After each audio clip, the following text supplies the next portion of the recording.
I haven't talked much about animation on this channel outside of a few videos, like a review of the Super Mario Bros. Movie from earlier this year, and a video about how much I love The Little Mermaid.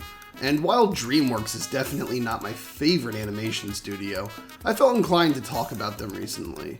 In the past few weeks, I took in both of DreamWorks' most recent films, Puss in Boots: The Last Wish and Ruby Gillman: Teenage Kraken. Since Disney and all sub-studios under Disney like Pixar have been making, well, to put it nicely, less than ideal quality movies in recent years, a lot of people have been looking for who could potentially be the next big studio. Some people were saying it would be Illumination around the time Mario came out, especially with the Nintendo theme park and the high box office history of the company, while others were saying Sony would be a phoenix to rise from their former ashes to be the greatest with films like Spider-Verse. But the one I heard the most this year to be the Disney killer, quote unquote, was DreamWorks. A lot of people after Puss in Boots released, and agreeing the previous year's The Bad Guys was pretty good, were suddenly singing the company's praises. It was quite strange, to say the least, as they were, just shortly before that, being widely mocked by many of those same people and memed to death. My personal opinion of DreamWorks has always been, they're okay. They've had some damn good movies, like some of the Shrek films, the Kung Fu Panda films, and my personal favorites, the How to Train Your Dragon films. But they also had a large library of complete stinkers, in my opinion. However, by far the most common level of quality of their movies, to me at least, is, that was okay. The Croods? That was okay. Trolls? That was okay. Captain Underpants? That was okay. And honestly, even the extremely hated on Boss Baby?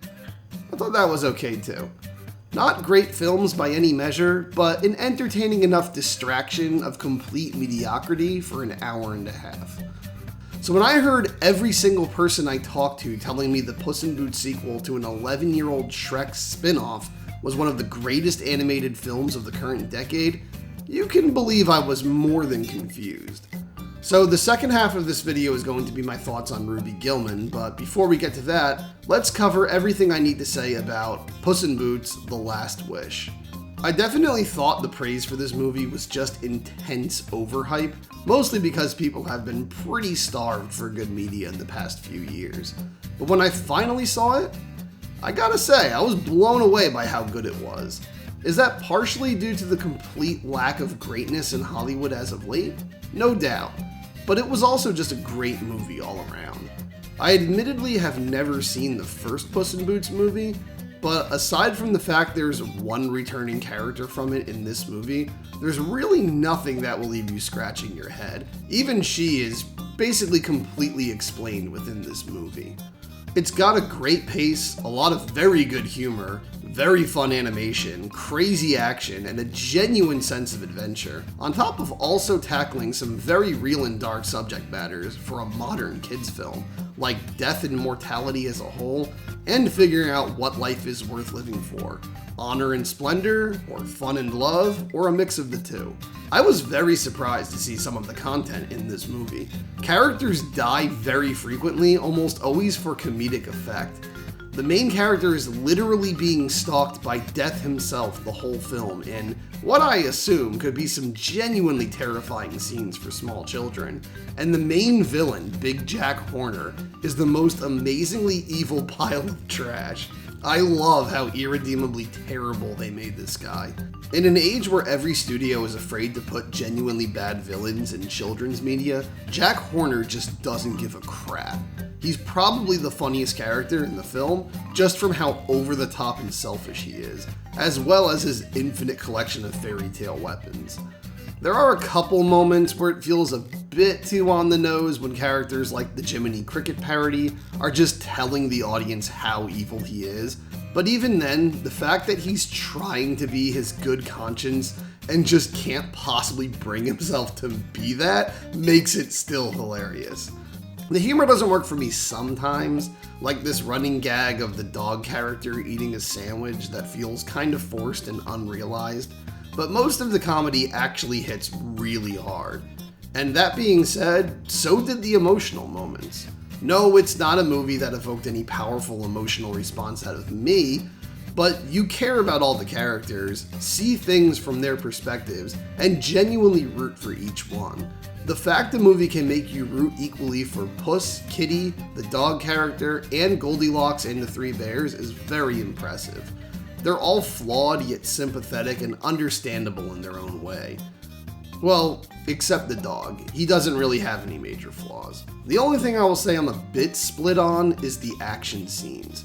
Don't get me wrong, the action in this movie is incredible. The Attack on Titan style battle with the giant at the beginning, or the carriage chase with Jax swinging Excalibur still in the stone, which I found hilarious by the way, are super fun and stylish.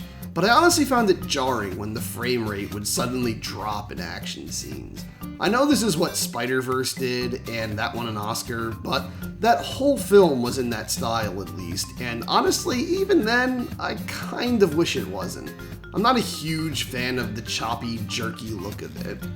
They do this in an attempt to mimic 2D animation, supposedly, but good theatrical 2D animation never had this choppiness. Look at 2D Disney films or Don Bluth movies. They have 5 billion frames per second. They look incredibly smooth.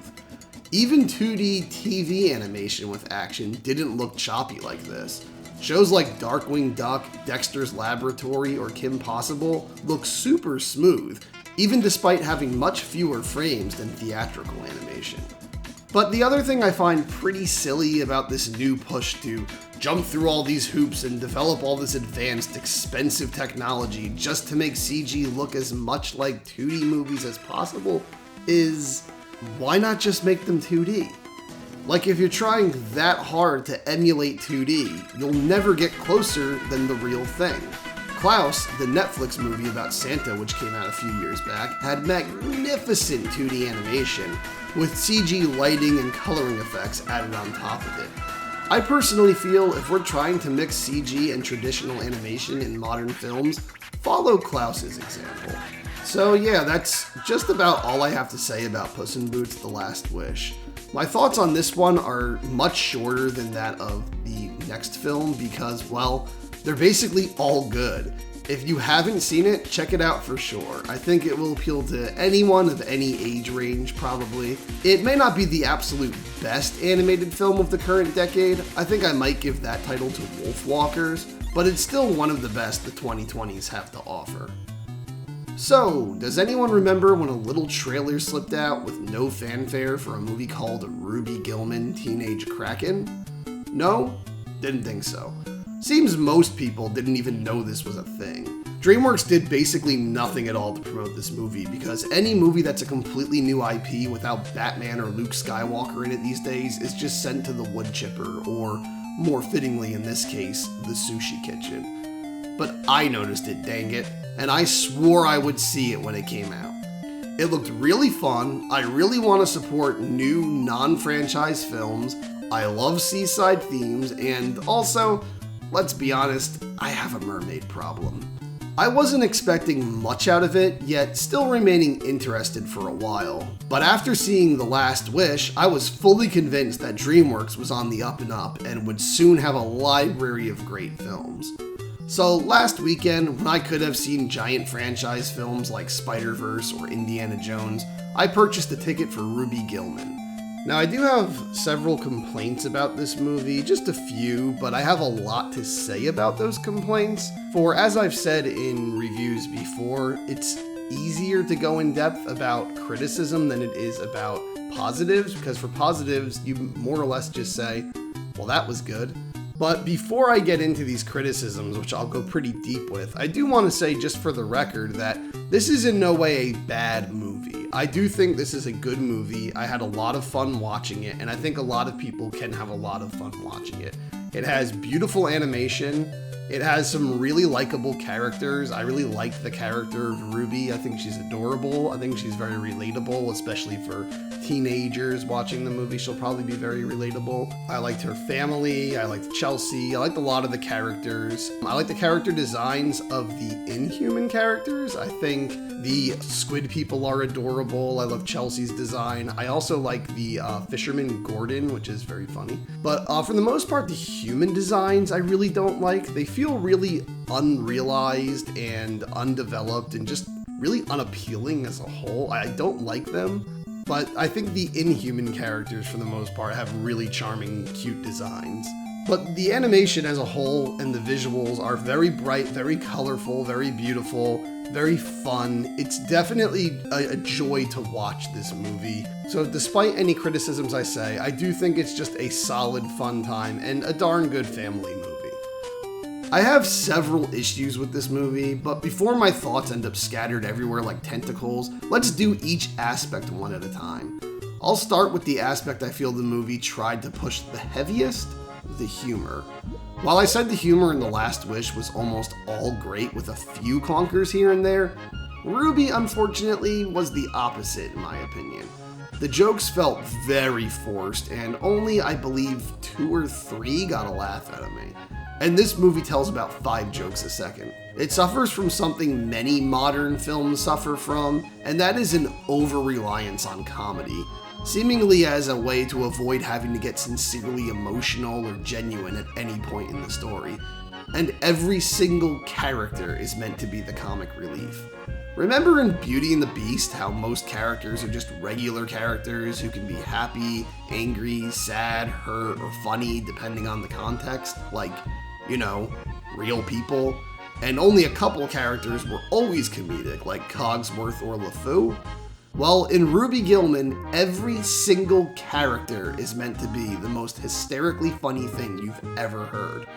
Ruby is constantly meant to be funny. All 3 of her friends are meant to be constantly funny. Her dad's meant to be constantly funny. Her uncle's meant to be constantly funny. The crazy fisherman is meant to constantly be funny, and even lots of other characters like her mom, her grandma, and Chelsea the mermaid are comedic more often than not. Comedy just doesn't work well when every scene is just a crowd of clowns all fighting for the cheapest laughs. The comedy also suffers from feeling like it was written by 60-year-olds trying to sound 16. Within the first couple minutes of the movie, we're treated to the cat playing the piano video. Remember that? From, when was it, 2007? Hollywood still hasn't figured out that cat videos stopped being the only joke about social media 15 years ago. I'm surprised there wasn't a Leave Britney Alone joke in there. The cat video joke was dated in Mitchell's vs. the Machines, it was dated in the awful Ralph Breaks Disney, and it was dated in Ralph 2's slightly better cousin, the Emoji Movie. And this intro scene to the character of Ruby is meant to be a video made by her to convince her mom to let her go to prom.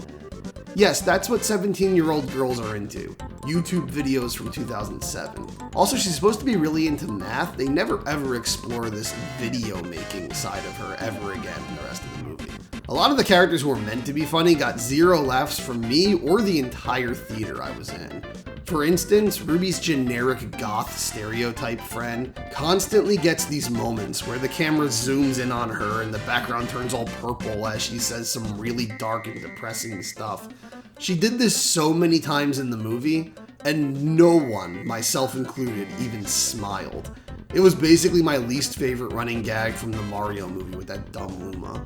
Even the jokes I found funny, like the running gag that despite being blue mollusk people, the family just tells everyone they're Canadian and everyone just acts like that's normal, still end up getting some of the humor killed at times because of the frantic delivery. The joke will land, but then 10 other characters will shout on-the-nose dialogue meant to be witty. It just ends up killing the moment. Less is more, but this movie does not realize that, bringing me to our next big issue, the pace. The speed at which this movie moves would break Sonic the Hedgehog's neck. It feels incredibly rushed. No moment is given time to rest. Characters are all talking on top of one another, all trying to squeeze out fast jokes I don't even think my audience could catch. It's a trend a lot of modern animated films do, and I feel it was started by the Hotel Transylvania movies, where characters just move around to 40 different poses per second and talk faster than you can process, like they just ate a barrel of coke. I believe this movie left about 4 hours on the cutting room floor. It feels like it was being reworked up until the day before it released. And this is evident by the fact that so much content from the trailers is not in the final film. Some scenes have entirely different dialogue and animations, like the introduction to Chelsea. The new girl. What happened to the nose wiggle? Why'd you get rid of the nose wiggle? Even what she says to Ruby in the scene is completely different than what she says in the trailer, and misled pretty much all viewers of the trailer into expecting Chelsea to be a bully to Ruby in school the whole movie. But aside from these massively re-edited scenes, some shots altogether are not in the film. I'm pretty positive this shot of Chelsea with the trident isn't anywhere in the movie. Maybe I'm wrong, but I didn't see it.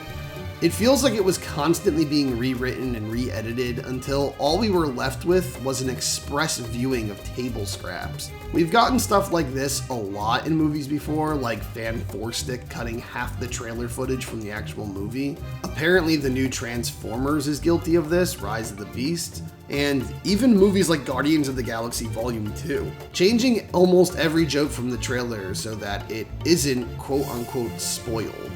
While doing this to avoid spoiling humor for those who saw the trailer might work good at the time and make your movie more money, which is all companies care about sadly, it could end up harming the movie down the road. A lot of movies had the funnier joke in the trailer, and the one they swap it out with in the movie is actually worse, but different just for the sake of being different.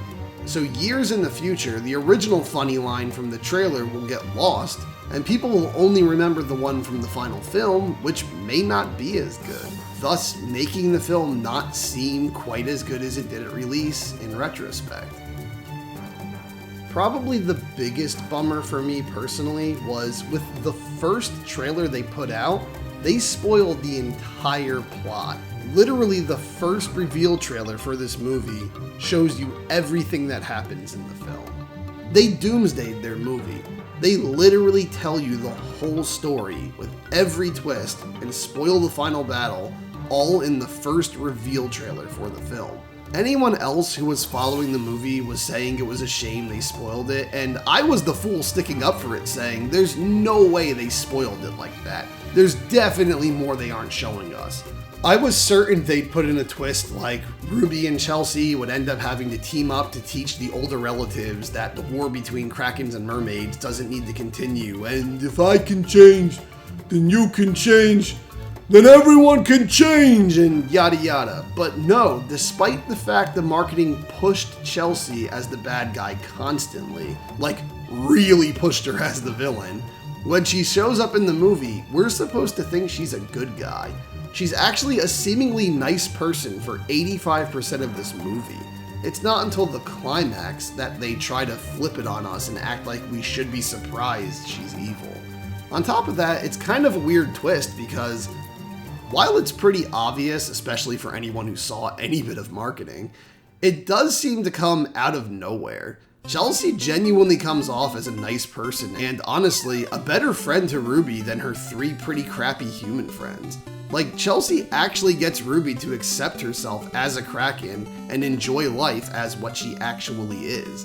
It feels weird that she makes such a big turn just because the story demands it.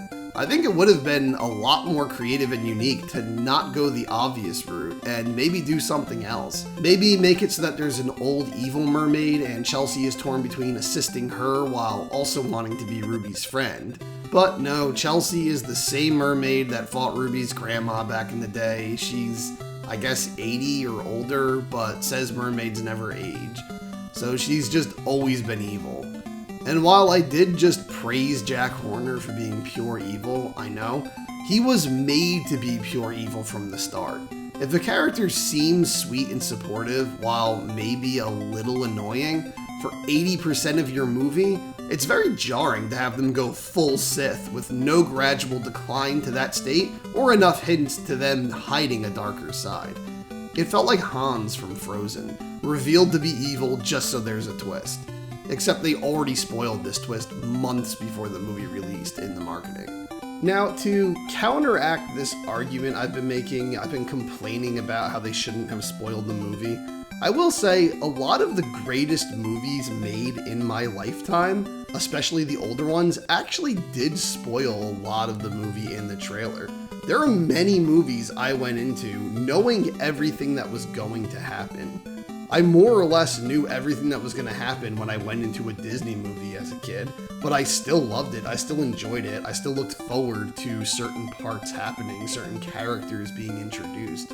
I think this is much more a modern Hollywood mindset we have now, where we obsess over spoilers. We don't want to know anything about a movie going into it, but to be fair, if you don't know anything about a movie going into it and you're just expecting your expectations to be extremely subverted, you'll never really go into a movie at all, because you want to know what you're in for. You want to know if this is something you're going to like. And I think that is a problem, is why movies like Ruby Gillman fail, but anything with a superhero in it will do really well, because people know what they're getting when they go into a superhero movie. They're getting exactly what they want. They're getting the characters they love, the stories from the comic books they love, and all of that. Ruby Gillman is a completely new idea, so they do kind of have to show you a lot of the story to get you to go there. I also think there is an over-reliance on twists now in media, especially kids' movies. I think Disney popularized this with Flynn Rider turns out to not be the guy he said he was and he's living a lie, and King Candy turns out to be Turbo, and Hans turns out to be a villain, and the Professor in Big Hero 6 is a villain, and they always have a fall guy, like a decoy villain and everything, and it's just become very commonplace for these big, massive, earth-shattering twists, even in kids' films. And it seems like people just judge a movie 100% on whether or not it had a twist or a good twist that they didn't see coming. But a lot of movies don't have twists. A lot of big movies everyone loves don't have big twists. I mean, The Lion King doesn't really have a twist. When we went into that movie, we more or less knew exactly what we were going to get. We got it and we loved it. So in that regard, I can defend Ruby Gillman and say, you know, they showed us a giant kaiju battle in the trailers, and even though that spoiled the twist that Chelsea's the villain, it got people in the theaters who wanted to see a giant kaiju battle. I just think the problem is that this movie does bank on having a twist, and it does want to subvert your expectations, and you're supposed to think Chelsea's a good guy and the grandmama is wrong, and mermaids aren't all evil, but then it turns out no, she is evil. So I do think the fact that they bank on the twist so much for the good of the plot is a flaw in that they spoiled it in the trailer, because spoiling a twist is worse than just spoiling the events of a movie. If a movie doesn't have a big twist and you just show all the events, it kind of gets you hyped to see all those events happen in real time, fully fleshed out.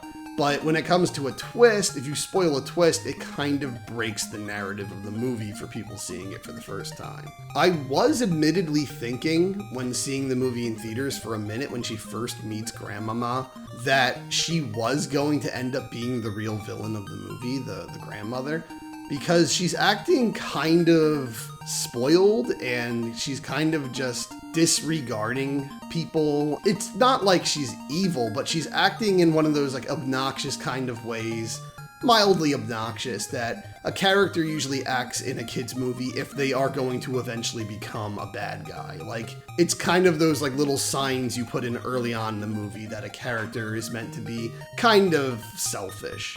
So the fact that she seems like a spoiled, ungrateful royal a little bit when Ruby first meets her makes it seem like she might be evil at first. And I was thinking it was going to be something like she's saying that the mermaids are evil, but it turns out that like she's evil and she just wants to rule the sea, and the mermaids are the only things potentially stopping her from ruling the whole sea. Or it was going to be something that like Chelsea was working for her, and it was this whole thing they set up, and Chelsea was used to like lure Ruby into the ocean for whatever reason. I was thinking too hard because this is just a fun movie for little kids. It's nothing like that. The grandma's just right the whole movie, and you know, that's it. But, you know, while I was a little bummed when I watched the movie immediately, I was like, oh, it's just this spoiled story from the trailers. I will say, in retrospect, looking back at it, just as a fun kids movie, I actually am not as angry about it as I was when I first saw the movie.